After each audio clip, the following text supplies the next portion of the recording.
The call of Mount Everest, the tallest mountain peak in the world, is irresistible. However, every expedition to the top has faced obstacles and dangers which would have weakened the will of most people. But there have been a few whose courage and endurance were strong enough to overcome difficulties and reach the summit. Let me tell you about one such group of mountaineers who scaled the mountain peak successfully in the year 1965. Their real adventure began at the camp in the foothills. From this point onwards, it was trekking and mountain climbing all the way. For more than 10 days, their routine was to begin their march by 5:30 every morning until they reached the next camp close to noon. The journey took them across streams, grassy slopes, fields, and forests, all part of the beautiful countryside of Nepal. After leaving the foothill camp, the next important place on the route was Okaldhunga. This was probably the biggest village on the route. Then onwards, the landscape changed as they walked through mountain regions with icy streams. It was therefore a great relief to reach Namche Bazaar at a height of 12,400 feet.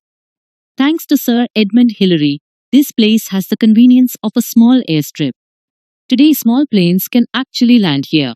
It was from this place that the team got its first glimpse of Mount Everest. The next halt was Thayang-bok, a very beautiful place. The team stayed at Thayang-bok for 5 whole days in order to get acclimatized to conditions at higher altitudes. After this, progress was much slower and far more difficult. Now onwards, they traveled in 3 groups and had only themselves, the rocks and ice for as companions. Then they reached the base camp. Although it was called the base camp, this camp was in fact at a height of 17,800 feet. The entire team arrived here on 22nd March. They proceeded slowly and steadily without any major difficulties, establishing 5 camps at different altitudes. Camp 1 was at a height of 20,000 feet and situated at the top of the icefall. The second, third, and fourth camps were set up at increasing altitudes over the next few weeks. The fifth and final camp, which was the summit camp, was at a height of 25,000 feet above sea level. Climbing to these heights and then setting up the camps was very hard work. And after setting up each camp, they would return all the way back to the base camp. In all, it had taken them close to a month to make these preparations.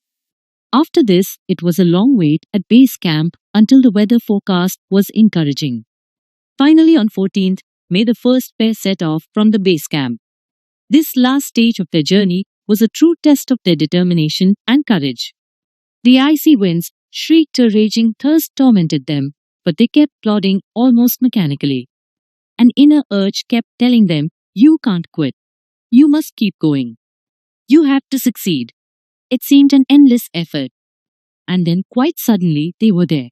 The emotions were too many and too intense to be described. Photographs were taken, and then very reluctantly they retraced their path back to the base camp. More than 3 months from the time they set out, they had made it to the top. It was the 29th of May 1965.